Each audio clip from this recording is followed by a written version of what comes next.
Hi guys, welcome back to mister Royce அவர். இன்னைக்கு நம்ம ஸ்வீட் ஹோமோடைய பார்ட் 3 தான் பார்க்க போகிறோம். ஸோ தொடர்ந்து போடலான்ற மாதிரி தான் நானும் நினைக்கிறேன். பட் சின்ன ப்ராப்ளம் ஆகி போச்சுன்றத எத்தனை நாளுக்கு தான் உங்களுக்கு காரணம் சொல்ல போகிறேன்னு எனக்கே தெரியல. பட் ஓகே, இதுக்கப்புறம் நான் எதுவுமே சொல்லக்கூடாதுன்னு நினச்சி வச்சுருக்கிறேன். அதனால ஒரு நாளைக்கு முடிஞ்ச அளவுக்கு 2 எபிசோடாவது நான் போட்டுட்டு ஒரு 3 நாளில் முடிச்சிடுறேன் சரியா அந்த சீரீஸ். ஸோ இது வரைக்கும் போடாததுக்கு மன்னிச்சுக்கோங்க. சரி, நம்ம இப்போ டேரெக்டாக அந்த 3வது பார்ட்டோடைய கதைக்குள்ளே போயிடலாம். ஸோ இந்த பார்ட்டோடைய ஸ்டார்டிங்கில் அந்த சின்ன பொண்ணை எவ்வளோ எழுப்பியும் எந்திரிக்கவே இல்லை. ஸோ யங்ஸ்டர் வந்து மான்ஸ்டர் ஆகி அந்த சின்ன பொண்ணு கழுத்தை நெரிச்சதுனால அந்த பொண்ணு வந்து ஸ்பாட்லேயே இறந்து போயிடுறா போல. அதனால எல்லாருமே அந்த சின்ன பொண்ணை நினச்சி ரொம்பவே ஃபீல் பண்ணிட்டு இருக்காங்க. ஸோ ஐயோ இப்படி ஆயிடுச்சுன்ற மாதிரி குட்மேனை காமிச்சா அவன் அப்பார்ட்மெண்ட்டில் இருக்கிறவங்க கிட்ட நம்ம கண்டிப்பாக இந்த இடத்துல இருந்து ஷெல்டருக்கு போயாகணும் அப்படின்ற மாதிரி சொல்கிறான். பட் அந்த சின்ன பையன் அவனுடைய அக்காவையும் அவன் கூட கூட்டிட்டு போகணும் அப்படின்னு அங்கே இருந்து அம்மா கிட்ட சொல்கிறான். அதுக்கு அந்த அம்மாவும் அதெல்லாம் அவளை தூக்கிட்டு போக முடியாதுன்ற மாதிரி சொல்கிறாங்க. அந்த சின்ன பையனும் அழுதுகிட்டே அப்போ நானும் வரமாட்டேன், நானும் சாக தான் போகிறேன், நீங்களும் கண்டிப்பாக மான்ஸ்டராக மாறிடுவீங்க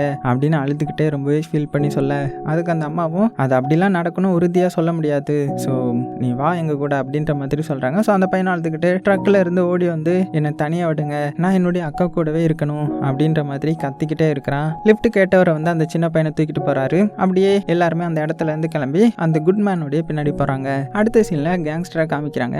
அந்த டெஸ்ட் சப்ஜெக்ட் மான்ஸ்டருக்கு பக்கத்தில் மயங்கி இருக்கும்போது அவனுடைய உடம்புல ஏதோ சேஞ்ச் ஆகிற மாதிரி ஃபீல் ஆகுது. அவனுக்கு திரும்பவும் மான்ஸ்டர் ஆகிற பவர் வந்துருது போல. அடுத்தது ஃபயர் ஃபைட்டர் பண்ணு காமிக்கிறாங்க. ஒவ்வொரு இடமா பார்த்துட்டு அவளுடைய ஃபியான்ஸை தேடி வந்துட்டு இருக்கிறான். அப்படி வரும்போது லாஸ்டா டெஸ்ட் சப்ஜெக்ட் மான்ஸ்டர் இருக்கிற இடத்துக்கு வந்து பார்க்குறா. அதை பார்த்து ரொம்பவே ஃபீல் பண்ணி அழுதுட்டு இருக்கிறான். இதுதான் ஃபயர் ஃபைட்டருடைய ஃபியான்சி போல. ஸோ அவனை இந்த நிலைமையில பார்க்கும்போது அவளால் அழுகையை கண்ட்ரோல் பண்ணவே முடியல.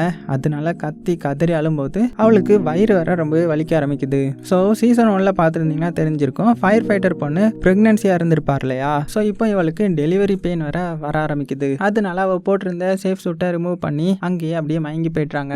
ஸோ ஃபயர் ஃபைட்டர் குழந்தையும் வெளியில வர்றதுக்கு ரெடியா இருக்குது போல. அடுத்த சீன்ல இந்த சயின்டிஸ்ட்டை பிடிச்சு கூட்டிட்டு போயிட்டு இருப்பாங்கல்ல. சயின்டிஸ்ட்டை பிஎம் தான் பிடிச்சிட்டு வர சொல்லியிருப்பாங்க.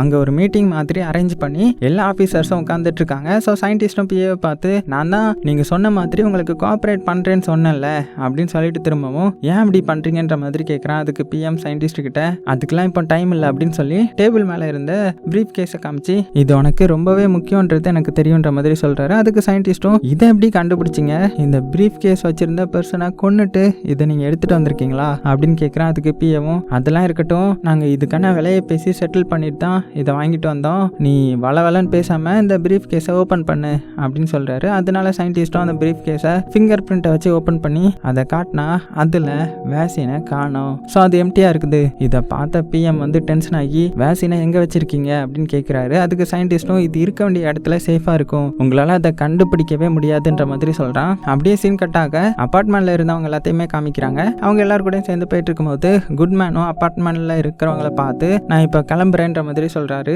அதுக்கு எல்லாரும் ஏன் கிளம்புறீங்க, எங்க கூடவே வாங்கன்ற மாதிரி சொல்றாங்க. ஹீரோயினும் குட்மேனை இருக்க சொல்றா. அதுக்கு குட்மேன் வந்து நான் என்னுடைய டீமை பார்த்து டிஸ்கஸ் பண்ணிட்டு ஹெட் ஆஃபீஸர் கிட்ட போய் இன்ஃபார்ம் பண்ணணும், ஸோ அதனால நான் கிளம்பி ஆகணும்ன்ற மாதிரி சொல்றாரு. ஸோ அடுத்தது எல்லாருமே பார்த்தீங்கன்னா ஷெல்டருக்கு போறதுக்கு முன்னாடி அவங்கள செக் பண்ணணும்னு சொல்லி அவங்களுடைய திங்ஸை வச்சுட்டு போக சொல்றாங்க. அப்போ லிஃப்ட் கேட்டவரும் அவருடைய பேக்கை கொடுக்க மாட்டேன்ற மாதிரி சொல்லி அடம் பிடிக்கிறாரு. சோல்ஜர்ஸ்லாம் சும்மா இருப்பாங்களா, அவரை போட்டு அடிச்சு அவர் பேக்ல இருந்த கன் எடுத்து அவரையும் ஐசோலேஷன் வார்டில் போட டிசைட் பண்றாங்க.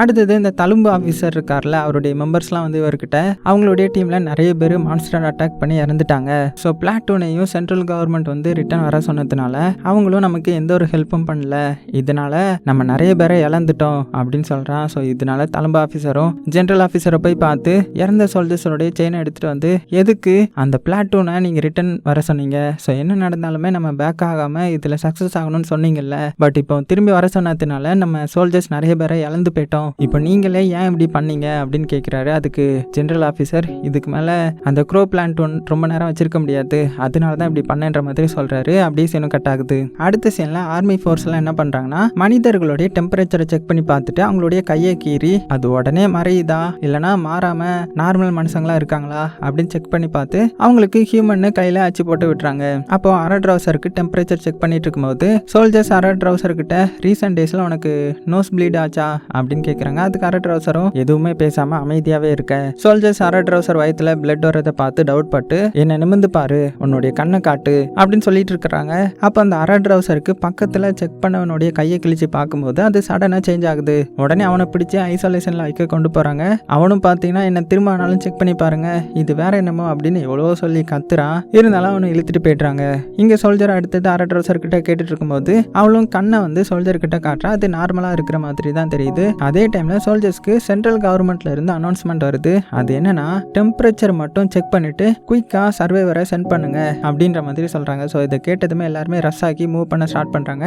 அடுத்த சீன்ல பிளாட்டூன் ஆஃபீஸர் தழும்பு ஆஃபீஸர் டீம் மெம்பர்ஸ் கிட்ட வந்து இன்னும் இங்க இருந்து போகாம என்ன பண்ணிட்டு இருக்கீங்க அப்படின்னு கேட்கிறாரு. அதுக்கு தழும்பு ஆஃபீஸர் மெம்பர்ஸும் எனக்கு இன்னுமே என்னுடைய ஆஃபீஸரான அந்த தழும்பு ஆஃபீஸர் கிட்ட இருந்து பெர்மிஷன் வரல அப்படின்ற மாதிரி சொல்றான். ஸோ அதை கேட்டு இந்த பிளாட்டூன் ஆஃபீஸர் அதானே அவனுக்கு என்னைக்கு சோல்ஜர்ஸ் மேலலாம் கேரிங் வந்திருக்குது, யாரு செத்தா அவனுக்கு என்ன, அவன் பாட்டுக்கு இருப்பான் அப்படின்னு சொல்றாரு. ஸோ இதை கேட்ட தழும்பு ஆஃபீஸர் மெம்பரும் அவரை பத்தி இப்படி தப்பா பேசுறத ஃபர்ஸ்ட் ஸ்டாப் பண்ணுங்க, நம்ம வேற வேற டீம்ல இருந்தாலும் நம்மளுடைய தாட் வந்து ஒன்று தான், நீங்க ஏன் அவரை பத்தி இப்படி சொல்றீங்கன்ற மாதிரி எனக்கு தெரியும், அவரே அவருடைய ஃபேமிலியை கொண்டுட்டாருன்னு ரூமர்ஸ் வருது, அதை வச்சு தானே இப்படி சொல்றீங்கன்ற மாதிரி கேட்குறான். அதுக்கு இவரும் அது உண்மையா என்னன்றது எனக்கு தெரியல, பட் அவருடைய கண்ணை பார்த்தாலே அவர் இதை பண்ணியிருக்க கூடிய ஆள் மாதிரி தான் தெரியுது அப்படின்னு சொல்றான். அப்படியே சீன் கட் பண்ணிட்டு தழும்பு ஆஃபீஸர் முன்னாடி ஜெனரல் வந்து சூட் ஆகி செத்து கிடக்குறாரு. அடுத்த சீன்ல சயின்டிஸ்ட் கிட்ட பிஎம் வந்து ஒழுங்கா எங்க வச்சிருக்கேன்னு சொல்லு, உன்னால என்னுடைய எனர்ஜி தான் வேஸ்ட் ஆகுது அப்படின்னு சொல்லி பிஎம் சயின்டிஸ்ட் கையில சூட் பண்ணி விட்டுறாரு. சயின்டிஸ்டும் வழியில அப்படியே துடிச்சிட்டு இருக்கிறான். அப்போ சயின்டிஸ்ட் வந்து என்ன கொலை பண்ண போறீங்களா, அப்புறம் உங்களால வேக்சின் இருக்கிற இடத்த ஃபைண்ட் பண்ணவே முடியாது, நம்ம இதெல்லாம் மறந்துட்டு நம்ம புதுசா ஸ்டார்ட் பண்ணலாமே அப்படின்னு கேட்குறான். அதுக்கு பிஎம் வந்து என்ன மறுபடியும் என்ன ஃபுல் பண்ணலான்னு பாக்குறியா, ஆல்ரெடி உனக்கு நிறைய டைம் கொடுத்தாச்சு, உனக்கு இதுதான் ஆரம்பம், இன்னும் நீ சொல்லாட்டி இதை விட கொடுமையா இருக்கும், கொடுமையை நீ அனுபவிப்ப அப்படின்னு சொல்றான். அப்படியே சீன் கட் பண்ணா தழும்பு ஆஃபீஸர் அதுக்கப்புறம் ஜெனரல் மேனேஜருக்கும் என்ன நடந்துச்சுன்ற மாதிரி காட்டுறாங்க. தழும்பு ஆஃபீஸர் ஏன் மிஷனை ஸ்டாப் பண்ணிட்டு க்ரோ பேட்டனை ரிட்டர்ன் வர சொன்னீங்க, என்கிட்ட எதுவும் மறைக்கிறீங்களா அப்படின்ற மாதிரி கேட்டிருப்பாரு. அதுக்கு ஜெனரல் ஆஃபீஸர் உடனே கன் எடுத்து ஷூட் பண்ணிடுறாரு. ஸோ இது புரியாம தழும்பு ஆஃபீஸர் அங்கே இருக்கிற ஃபைல் டாக்குமெண்ட்ஸ் எல்லாம் செக் பண்ணி ஏதாவது க்ளூ கிடைக்குமான்ற மாதிரி செக் பண்ணி பார்க்குறாரு. அதில் டாப் சீக்ரெட் டாக்குமெண்ட்னு ஏதோ போட்டிருக்குது, அதை எடுத்துமே ஃபுல்லாக ரீட் பண்ணி எதையோ தெரிஞ்சிருக்கிறாரு. அப்படியே சீன் கட் பண்ணா க்ரோ பேட்டன் ஆஃபீஸர் கிட்ட சோல்ஜர்ஸ் வந்து உங்களை வர சொல்லி சமன் வந்திருக்குது, ஸோ ரெடியா இருங்க அப்படின்ற மாதிரி சொல்ல, அடுத்ததா பிஎம் வந்து சயின்டிஸ்ட் கிட்ட நீ சொன்ன மாதிரி மனிதர்கள் மான்ஸ்டரா மாறுறது நேச்சுரல்ன்றதை நான் அக்செப்ட் பண்ணிக்கிறேன், அதே மாதிரி இது எண்ட் ஆகும்னு எனக்கு தோணலை, எல்லா மனிதர்களும் சாகும் வர இது ஓயாது, அதனால உனக்கு ஒரு கிஃப்ட் வச்சிருக்கிறேன், இது உன்னால ஏத்துக்கவே முடியுமான்னு எனக்கு தெரியாதுன்ற மாதிரி சொல்றாரு. உடனே சயின்டிஸ்டும் என்ன சொல்றீங்க, என்ன பண்ண போறீங்கன்ற மாதிரி கேட்குறான். அதுக்கு பிஎம் அதான் ஹியூமன் மான்ஸ்டர் ரிட்டர்ன் ஆகுறதுக்குள்ள அவங்கள டோட்டலா டிஸ்ட்ராய் பண்ணி இந்த வைரஸை கிளீன் பண்ண போறேன், இப்போ உன்னால என்ன பண்ண முடியும் அப்படின்னு கேட்குறாரு. அதுக்கு சயின்டிஸ்டும் சிரிச்சுக்கிட்டு இதை தான் நானும் நினைச்சேன், எல்லாமே கிளீன் ஆகணும்னு நினைச்சேன் அப்படின்னு சொல்றான். அப்போ பிஎம் அவர் சொன்ன மாதிரி ஒரு பட்டனை லாங் பிரஸ் பண்ண ஷெல்டருக்கு போக செக் பண்ணிட்டு இருந்த மனுஷங்களுடைய மேலெல்லாம் பார்த்தீங்கன்னா இந்த பாம் ஃபயர் ஆகி விழுது. ஸோ இதனால எல்லாருமே அலற ஆரம்பிக்கிறாங்க. இதை பிஎம்மும் ஸ்க்ரீனில் வந்து பார்த்துட்டு இருக்கிறாரு. அடுத்தது இப்படியே ஃபயர் ஆகுறதுனால சோல்ஜர்ஸ் என்னாச்சு ஏதோ தப்பு நடக்குது அப்படின்னு தெரிஞ்சு என்னாச்சுன்னு பார்க்கறதுக்குள்ளேயே ஃபயர் பாம் வந்து பொத்துன்னு விழுது. ஸோ அதனால மனுஷங்க எல்லாருமே ஒவ்வொருத்தருக்கு ஒருத்தர் தள்ளி விட்டுட்டு பாம் ஃபயர் ஆகுறதை விட அவங்களுக்குள்ள நிறைய ரஷ் ஆகி எல்லாருமே செத்து போயிடுவாங்க போல. அப்பதான் ஹீரோயின் அரட் ரோசரை பார்த்து கூப்பிடுறா. அரட் ரோசர் சுயநினைவே இல்லாம இருக்கிறா. அவளுக்கு மேல வேற லைட் ஸ்டாண்ட் விழுறதுக்கு வர ரெடியா இருக்குது. அப்படி இருந்தா அவளும் அப்படியே நிக்கிறா. அந்த சின்ன பையனும் பயத்துல அழுது அரட் ரோசரை கூப்பிடுறான். பட் அரட் ரோசருக்கு எதுவுமே கேட்கல.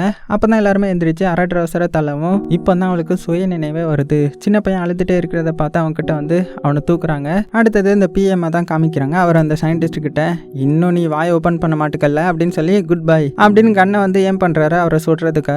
அதுக்கு சயின்டிஸ்டும் பிஎம் கிட்ட ரொம்ப பெரிய தப்பு பண்றீங்கன்ற மாதிரி சொல்றான். ஆனா அவரு சயின்டிஸ்டா ஷூட் பண்றதுக்கு ரெடியா இருக்கிறாரு. அப்போ கதவை உடைச்சிக்கிட்டு உள்ள தழும்பு ஆபீசர் வந்து சயின்டிஸ்டை தவிர மிச்சம் இருக்கிற எல்லாத்தையுமே சுட்டு தள்ளுறாரு. ஸோ என்ன இருக்குன்னா இவர் ஒரு சீக்ரெட் டாக்குமெண்ட்டை வந்து படிச்சு தெரிஞ்சுக்கிட்டதுனால கரெக்டா வந்து இவங்கள ஷூட் பண்றாரு. அப்போ பிஎம் மான்ஸ்டர் ஆகி தழும்பு ஆபீசர் அட்டாக் பண்ணிட்டு இருக்க அவருடைய டீம் எல்லாம் சேர்ந்து அந்த மான்ஸ்டரை ஷூட் பண்ண அது விடாம தழும்பு ஆபீசர் அட்டாக் பண்றதுலே குறியா இருக்குது. அந்த சைடில் சோல்ஜர்ஸ் ஒரு வழியா மனுஷங்க மேல போட்டிருந்த கன் ஃபயரை ஸ்டாப் பண்ணி அதை எப்படி ஆஃப் பண்ணி விட்டுறாங்க. ஸோ அந்த க்ரோ பிளாட்டூன் ஆஃபீஸருக்கும் இப்போ தான் இந்த தழும்பு ஆஃபீஸர் பார்த்து அவர் மேலே சாஃப்ட் கார்னர் வருது. அடுத்தது தழும்பு ஆஃபீஸர் ஃபர்ஸ்ட் ஐசோலேஷன் ஏரியாவை ப்ளோ பண்ணிடணும் அப்படின்னு சொல்லி பாம்லாம் வச்சுட்டு வராங்க.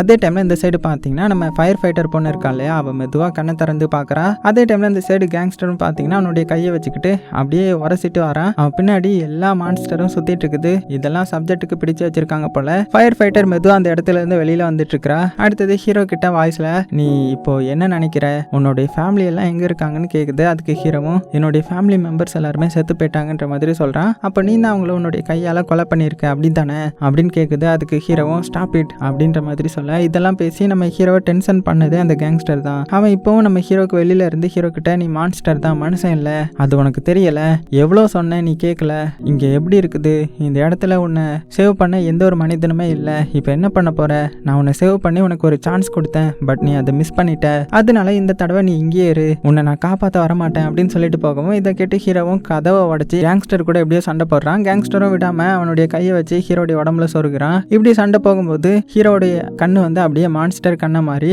கேங்ஸ்டரை தள்ளி விடுத்து கேங்ஸ்டரும் கீழே விழுந்து சிரிக்கிறான். இதைத்தான் நான் எதிர்பார்த்தேன், நீயும் மான்ஸ்டரா மாறிட்ட அப்படின்னு சொல்றான். அடுத்தது ஹீரோவும் மான்ஸ்டரா மாறி கேங்ஸ்டரை அடிக்க இப்படி மாத்தி மாத்தி ரெண்டு பேரும் சண்டை போட்டுட்டு ஹீரோவை தள்ளி இங்க யாருமே இல்ல, ஹியூமன்ஸ் யாராவது உன்னை சேவ் பண்ணி ப்ரொடெக்ட் பண்ணுவாங்கன்னு நினைக்கிறியா, அவங்கள தான் அவங்க சேவ் பண்ண நினைப்பாங்க, உன்னை சேவ் பண்ண மாட்டாங்கன்ற மாதிரி சொல்றான். இப்ப ஹீரோடைய ஃபேஸ் எல்லாம் பிளாக் கலர்ல சேஞ்ச் ஆகுது. கேங்ஸ்டரும் ஹீரோவை பார்த்து இங்கே இரு அப்படின்னு சொல்லிட்டு போக ஹீரோவுக்கு மேல அந்த ஷட்டர் வர அவனை அப்படியே பிரஸ் பண்ண அவன் அப்படியே கீழே விழுந்துடுறான். அதே டைம்ல இந்த சைடு ஃபயர் ஃபைட்டருக்கு அப்படி வந்துட்டு அவளால நடக்க முடியல, மூச்சு கூட விட முடியல, இடுப்பெல்லாம் உடஞ்சி டெலிவரி பெயின் ரொம்பவே வரவும் ஃபயர் ஃபைட்டர் பொண்ணு அப்படியே அங்கேயே விழுந்துட்டாங்க. வலியை தாங்க முடியாம துணியெல்லாம் கிழிச்சு வாயில வைக்கிறா. அந்த டைம்ல அந்த ஃபயர் ஃபைட்டர் பொண்ணு படுத்திருந்த அந்த ஐஸ் கியூப் எல்லாம் உடஞ்சி அவ அப்படியே தண்ணிக்குள்ள போயிட்டு இருக்கா. அப்படியே சீன் கட்டாக ஹீரோயினை காமிக்கிறாங்க. இப்பதான் மயக்கத்துல இருந்து எந்திரிச்சு அங்க இருந்து அப்படியே எந்திரிச்சு வந்துட்டு இருக்காங்க. அப்பதான் அரை ட்ரௌசர் மயக்கத்துல இருந்து எந்திரிச்சு பாக்குறா. அவளுக்கு மேல ஒரு பில்டிங் வர விழுறதுக்கு ரெடியா இருக்குது. அதனால அரை ட்ரௌசர் அந்த சின்ன பையனை எழுப்பிட்டு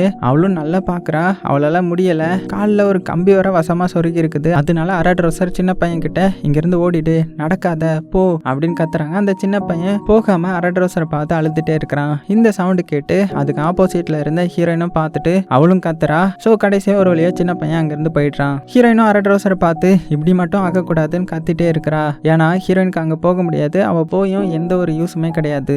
ஏன்னா அதுக்குள்ள பில்டிங் அரை ட்ரௌசர் மேல விழ போகுது இல்லையா. ஸோ அரை ட்ரௌசர் ஹீரோயினை பார்த்து அந்த இடத்துலயே கடைசியா அப்படியே அவ செத்து போறா. ஸோ ஹீரோயினுக்கு இதை பார்த்ததுமே தாங்க முடியல, பிடிச்ச எல்லாத்தையுமே இழக்கிறது ஒரு வழி இல்லையா. ஸோ அதனால அவ ரொம்பவே கஷ்டப்படுறா. அப்படியே சீன் கட் பண்ண ஃபயர் ஃபைட்டர் பண்ண தான் காமிக்கிறாங்க. தண்ணிக்குள்ள இருந்து எப்படி மேல வந்தான்னு தெரியல, அவளை யாரு சேவ் பண்ணாங்கன்னு புரியல. ஸோ அதெல்லாம் அடுத்த பாட்டுல தான் தெரியும் போல. ஃபயர் ஃபைட்டருடைய குழந்தை பிளாக் கலர் மான்ஸ்டரா உட்காந்து தொப்புள் கொடியை வேற தின்னுட்டு இருக்குது. இதை பார்த்து ஃபயர் ஃபைட்டர் இப்படி மான்ஸ்டர் பேபி பிறக்குன்னு எதிர்பார்க்காததுனால மெதுவா அந்த பேபியை பார்க்க பின்னாடி இருந்து வர அப்படியே சீன் கட் ஆகி சோல்ஜர்ஸ் எல்லாம் பாம் ஃபயர்ல உயிரோட இருக்கிறவங்கள சேவ் பண்ணிட்டு க்ரோ பிளாட்டூன் ஆஃபீஸரும் தழும்பு ஆஃபீஸரும் சேவ் ஆனவங்களுக்கு ஷெல்டர் கொடுக்க டிசைட் பண்றாங்க. அப்பதான் தூரத்துல யாரோ வர்ற மாதிரி இருக்கவும் ஸோ க்ரோ பிளாட்டூன் ஆஃபீஸர் கன் எடுத்து யாருன்னு பார்த்தா அது ஒரு லேடி. அவங்களும் ஒரு ஆஃபீஸர் தான், அவங்க தான் சீஃப் ஜி. ஸோ சீஃப் ஜியும் எத்தனை சர்வைவர்ஸ் இருக்கிறாங்க அப்படின்னு கேட்குறாங்க. அதுக்கு ஆஃபீஸரும் 4000 பீப்புள் கிட்ட இருப்பாங்க அப்படின்ற மாதிரி சொல்லும் போதே இந்த பார்ட் முடியுது.